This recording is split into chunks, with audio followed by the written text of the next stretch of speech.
Hey, what's happening, nation? It's Sanjoku. I was overwhelmed by the response that video got yesterday. I am not going to lie to you guys. I was super happy about it. I understand a ton of people did not watch that video, but the people that did watch it, the comments that I got, the people that hit me up on Twitter, Michael, I'm super happy for you, dude. And just everything, man. Just coming back off of that, it really got me pumped up. That was the most fun I've had making a video. I'm not going to lie to you guys, in a long damn time. And I know I said the next one I was going to be live for it. I'm still not 100% comfortable going live. I know that sounds weird as hell because I've pumped out like 400 live streams. It's just when you change topics and you start jumping into stuff like this, I promise you guys I am going to go live with it, hopefully on the next one. And I want to save it for something that's going to be a little bit broader. But I want to go ahead and jump into it again tonight. I want to talk about the missing 411 cases and if they're possibly connected somehow with the Bigfoot phenomenon, and just kind of see what you guys feel about that. I guess my first question would be, do you believe in Bigfoot, and do you think it's a possibility he's out there? I know a lot of people, there are some crazy things behind Bigfoot, but I mean that just kind of is here or there. I'll jump into that a little bit. But these missing 411 cases, these are all like truly legitimate cases that have been tracked. There's paperwork on them. There's a guy named David Politis, and he runs the Can-Am Project. It's a YouTube channel. You could definitely need to go check that out if you have not. But he's a retired detective who got a tip from one of these Yosemite park rangers who was like, these missing person cases, they're getting a little bit weird. If you can come check it out. So he went with the Freedom of Information Act and he started pumping letters to all these different national state parks all around the country, and then getting the feedback back and getting the paperwork back of all these missing cases, and how like as soon as the media buzz around it dies down, they do end up solving the case, but nobody cares because it's been a few weeks. And then sometimes it ends up making headlines just if it was real bad or something like that. But other than that, it just kind of gets washed underneath the carpet. And so he starts jumping into these, and man, some of these cases are so out there and so damn weird. And I'm talking like weird, like a 2 or 3 year old kid goes missing from their campsite. They're gone for like 48 hours, traveled 20 miles barefoot through like rugged terrain while it's snowing outside, and they find them and they have like a little scratch and they're like, I've been eating berries for a few days just walking. I had help from a friend. And it's like, well, who was your friend? He's just a fuzzy person. And it's like, dude, what the hell are they talking about? So I don't know. I just want to jump into it, see if there's any kind of connection. I honestly, in like my heart of hearts, I believe that like UFOs, Bigfoot, everything, like all this stuff, everything you guys hit me up in the comments section, I think there's like one thing that unifies it all. I'd really like to break it down, just kind of get your guys' thoughts on it. If you guys are enjoying this, please let me know in the comments section. Hit that like button, sub the channel if you have not yet. We're going to continue to use Mr. Ballin kind of as our muse moving forward, just to kind of take us through this, because as far as David Politis goes and his missing 411, that's a lot of the stories that Mr. Ballin ends up reading. I'm going to put both their links down in the description because I'm not looking to catch any hell. But we're not going to waste too much time. We're going to go ahead and jump into this, man. Let me know what you guys think about it. And like I said, dude, hopefully, maybe on the next one I'll be live. We'll just kind of have to see how it goes. I just want to kind of gauge your guys' response on all of this. Let me go ahead and get this pulled up. There he is, the man, the myth, Mr. Ballin himself. All right, man, let's jump into this. Something very strange seems to be going on inside of national parks in North America. Every year, hundreds of people go missing in these parks. But these parks are huge expanses of wilderness. So it's not particularly unusual that people might go missing inside of them. But every year, of those hundreds of people that go missing, there's always a few that go missing under very strange circumstances. Either the way in which they disappeared doesn't really add up. You know, someone will be watching or keeping an eye on someone. They'll turn around and then turn back, and that person's missing, and there's not a trace of them. And I'm not gonna lie to you guys. That like maybe it's for watching these videos. That scares the hell. Like when I'm hiking with my kids or we're out fishing, and I turn around and I'm like really focused on something for a minute, and I whip my head back. Like there's a part of me like way in the back of my mind like that's thinking about this shit the entire time. Like, all right, where's my kid? Where's my kid? And that, I don't know. It happens to me. I know what happens to y'all. And they're never found again. Or you'll have instances of someone will go missing. There'll be an extensive search. There's no trace of them, and then they're found like miles and miles away in locations that are almost impossible to get to. Now, one man, David Politis, who's a former police detective. That's David Politis right there. He looks exactly like you'd expect him to look. Just that old pissed off white detective. Let me see if I can move forward a little bit through this. I just don't. A lot of it's what I already told y'all. He dove into it, and he's examined thousands of. It's just him examining these cases. Those were his books, the Missing 411 books. Missing 411. If you Google Missing 411, you'll find a plethora of information about these cases. He has 2 documentaries out. And so David, while he doesn't actually take a stance as to, what's causing these strange disappearances, anybody that follows along with the missing 411 cases is basically led to believe that something is hunting humans in North America inside of national parks. It is fascinating. It is terrible. Fascinating. That's really why I wanted to make this, just based on the fact that it almost does seem like they're being hunted. Like people are being hunted in certain areas in this. By who? I don't know. By what? I don't know. But I don't know, man. I'd like to find out. I'd like to see what you guys think about it. Terrifying. And I've picked out 5 of the most bizarre cases that I've come across inside of missing 411. Before we get into those 5 stories, though, if this is the type of content that you're interested in, the strange, dark, and mysterious, I'm gonna skip past this. Go sub Mr. Ball, and this dude is a freaking legend, man. Like a legend. so you don't miss any of my weekly uploads. All right, let's get into the stories. Dennis Martin. On Father's Day weekend, 1969, 6-year-old Dennis Martin, his brother, his father, and his grandfather headed up to the Smoky Mountains to go camping. This was a family tradition on Father's Day, and they were really excited about it. They get to the same campsite they always used. They set up, they have a wonderful first night, they camp out, and the next day, another camper in the area happened to walk by and saw that Dennis and his brother were playing there. And so this camper had kids as well, and he asked Dennis's father, hey, would it be okay if I brought my kids by? They're the same age as your sons, and they can just play together. Dennis's father says, sure, bring them down. And so the man goes, gets his kids, they come back, and before long, all the kids are playing hide and seek.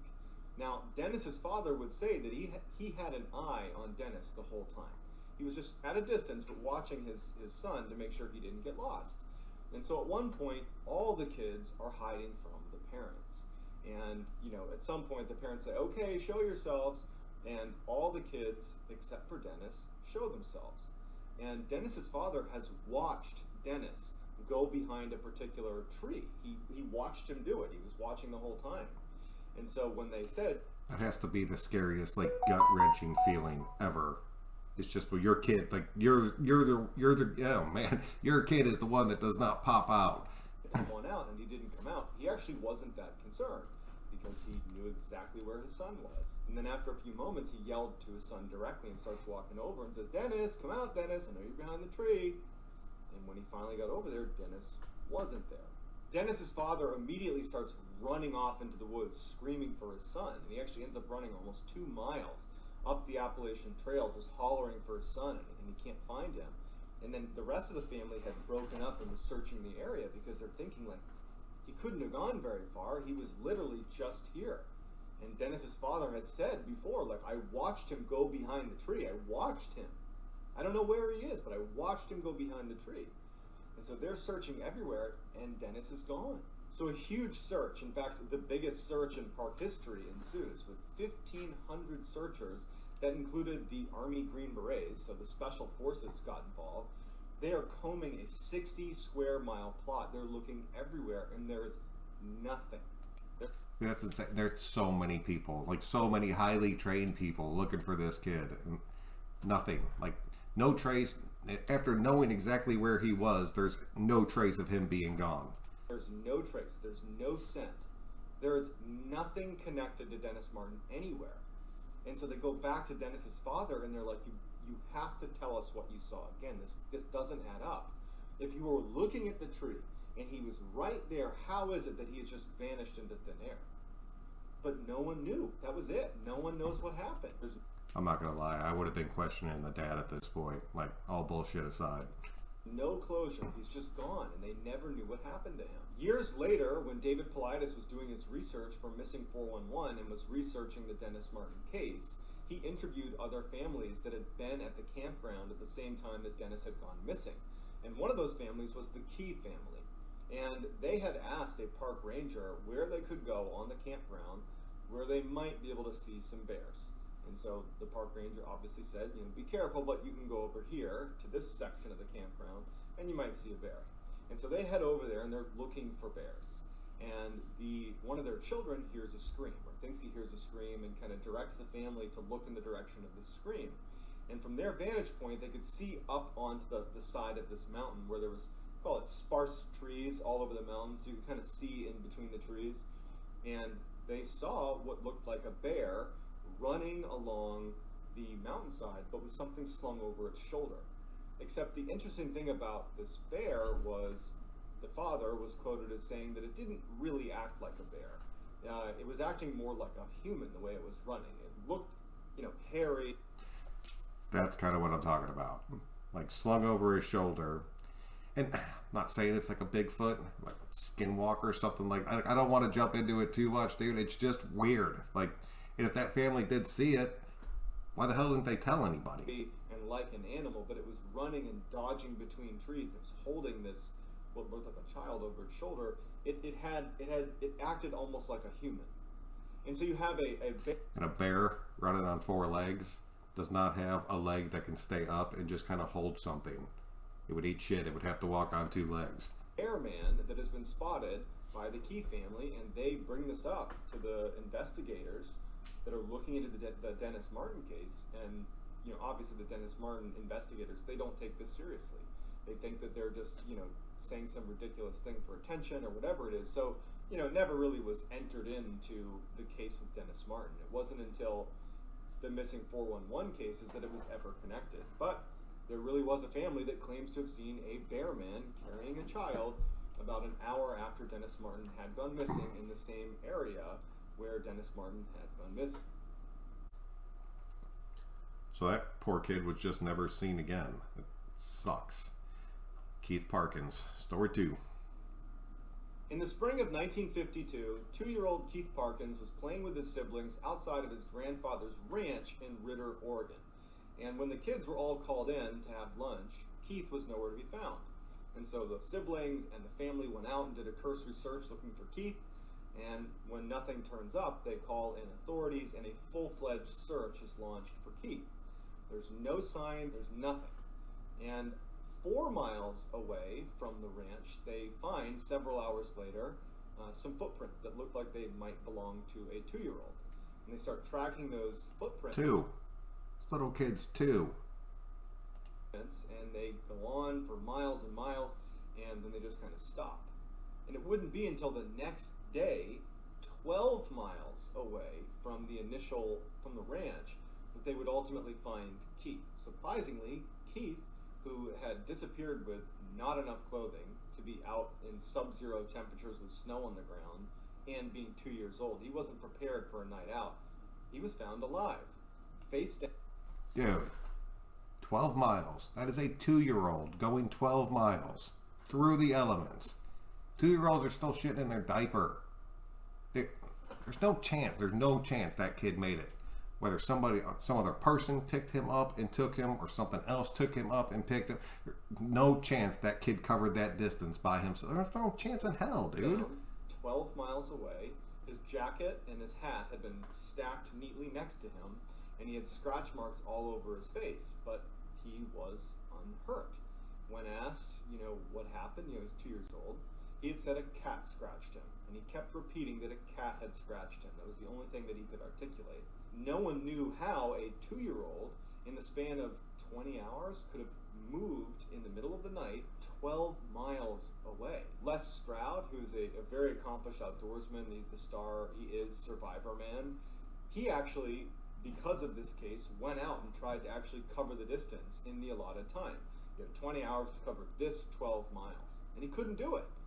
And he said, it's not possible for a 2-year-old to have covered this distance, let alone survived the exposure to the elements in the time that he was out there. But something had to be carrying that kid. And years and years later, Keith was interviewed, because now he's a grown man. He was interviewed about what happened, and he has no idea. He has no memory of it.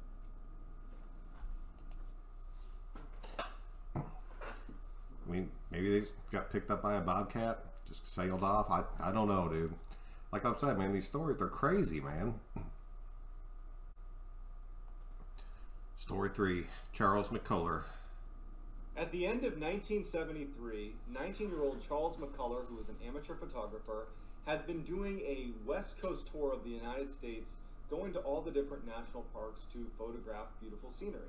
And by January of 1974, he was in Oregon and wanted to go to Crater Lake, where he wanted... All this stuff's up in the Pacific Northwest. All of it. Like 95% of it. To take pictures of Crater Lake. So he asked his friend, who had an all-terrain vehicle, to take him out to Crater Lake, because his van, which was this VW beat-up old van, it couldn't have made it out that far. And as his friend is driving him out to Crater Lake, Charles says to him, kind of jokingly, "Yeah, if you don't hear from me in a couple of days, file a missing person report." Sure enough, a couple days later, when Charles doesn't show up, that friend does file a missing person report, and an extensive search is conducted at Crater Lake to find Charles. There's no sign of Charles. There's nothing. There's no anything about Charles. And his father actually flew out there and stayed for several months, just constantly searching the area. Found nothing. So nothing is found. So a year later, a couple of backpackers were hiking the area around Crater Lake, and they get lost. They take a wrong turn, and they're well off the trailhead, and they discover a backpack. In the backpack, they found a strange-looking Volkswagen key that anyone that knew Charles McCullough knew that he had this strange key. And so when they found it, it was a distinctive key. And so when they gave it to police, it turned out that it was Charles McCullough's backpack. So investigators went out and started looking in the area that this backpack was found, which was 12 miles off the trailhead. So this is well off the trailhead. And near the back... I know it sounds strange to some people, but you make one wrong turn when you're like deep in the woods, there's no telling where your ass is going to end up. Like, if you're inexperienced and you're just going out there, like, take some pictures or do something, and you end up making one wrong turn, you get to a point when you're in the middle of a forest or in the middle of, like, a big-ass park where everything just starts to look the same. And if you just keep trekking in the wrong direction, thinking you're going to the right spot, and you don't have those skills to last, like, an extra day or two out there until you can kind of regroup and figure out where the hell you are, chances are you're going to die. Backpack, they find what remained of Charles McCullough. So they found his pants unbuttoned and on a log, as if he was sitting on the log and then just disappeared into the ground. But his pants were still there. Sticking out of the pants were his socks, no shoes, and in the socks were his feet bones. There was no jacket, there was no upper portion of his skeleton. 12 feet away, they find a portion of his skull. And that is the last thing they find of Charles McCullough. And ultimately, it was determined that he died of natural causes. His family was not prepared to accept that. However, when you look at some of the circumstances, we have, he's missing his jacket, he's missing his boots, he's missing his photography equipment, his head is detached from his body. He was also 12 miles off the trailhead. And when he went missing, there had been approximately 5 to 7 feet of snow that had dumped in the area. So how did he move 12 miles off the trailhead in 7 feet of snow, especially when you consider he was not an outdoorsy type, and even when he got dropped off by his friend that drove him out there, he even said later on that he felt like Charles was very ill-equipped for the environment he was going into. But at the end of the day, it was left as, sorry, he went missing and he died of natural causes, and that was that. That's a tough one, man. That one honestly sounded more like just a straight up murder and robbery to me, and then they found his body months later. To get that far off the trail, they have all your stuff gone, and I understand like the way they found him was a little bit weird, but that's still, that just sounds like a straight up murder from somebody that should have been, that somebody was in some place they shouldn't have been. Bart Schleier was a famous outdoorsman and hunter. He was just one of those people that you could drop into any environment, and he's not only going to survive, he's going to thrive. A testament to that would be he spent months in Siberia tracking and catching Siberian tigers. He was like a world-renowned tiger tracker. He's just like this super rugged, super confident outdoorsman. In September of 2004, Bart books a float plane to take him 175 miles north into the Yukon Territory in Canada for him to go hunt moose on his own for 3 weeks. He had all the right equipment, he was obviously extremely capable, and no one thought twice about it. When he got dropped off, he told the pilot, "Meet me back here in 3 weeks." And so off he went. The plane leaves and comes back 3 weeks later, and there's no Bart.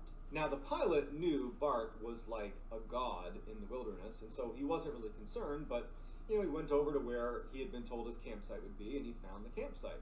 and it looked like someone was still living there. It didn't look like it had been destroyed at all. And then near his campsite, he found a dry bag, which looked like it had an indent on it where someone might have been sitting on it up against a tree. And then next to the tree was his bow and some arrows. And it looked like an area where a hunter might have been sitting to call in moose, but there was no Bart. Near the dry bag and the bow and arrow, they found Bart's teeth and a couple of shards of bone. Initially, the thought is, well, a large predator must have snuck up on Bart and eaten him. Except there's a couple of huge problems with that theory. One, Bart, his friends at least would say, and people that knew him would say, he would never get snuck up on by a large predator. He was so accomplished in the wilderness. Now, dude, you fall asleep leaning against the tree for like 5 minutes, 5 seconds, and there's something that comes walking up behind you. One swipe from a big ass bear or something, like you're done. Like you're done, and you're not even gonna know what happened. Like he was always a step ahead of everything around him. So the idea that he would just be sitting there one day and a bear would just happen to that thing would, like within a matter of 2 seconds, you would be done. Sneak up on him is pretty far-fetched.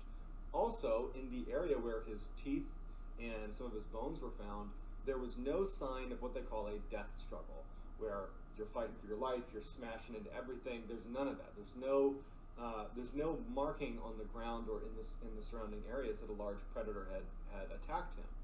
Also, his camp had food out in the open, and if a large predator had come through like a bear, after it finished with Bart, it would have raided the campsite, and it didn't. And so the way this was left was he was attacked and eaten by a predator. But nobody believes that because that wouldn't happen to Bart, and the circumstances around his campsite didn't really add up. It's another weird one, man. I don't know. Everybody's an expert outdoorsman until some real shit goes down in the outdoors. So I'm not taking anything away from that dude's ability. But at the same time, things happen. Like, straight up things happen sometimes. Story 5. Christopher Tompkins.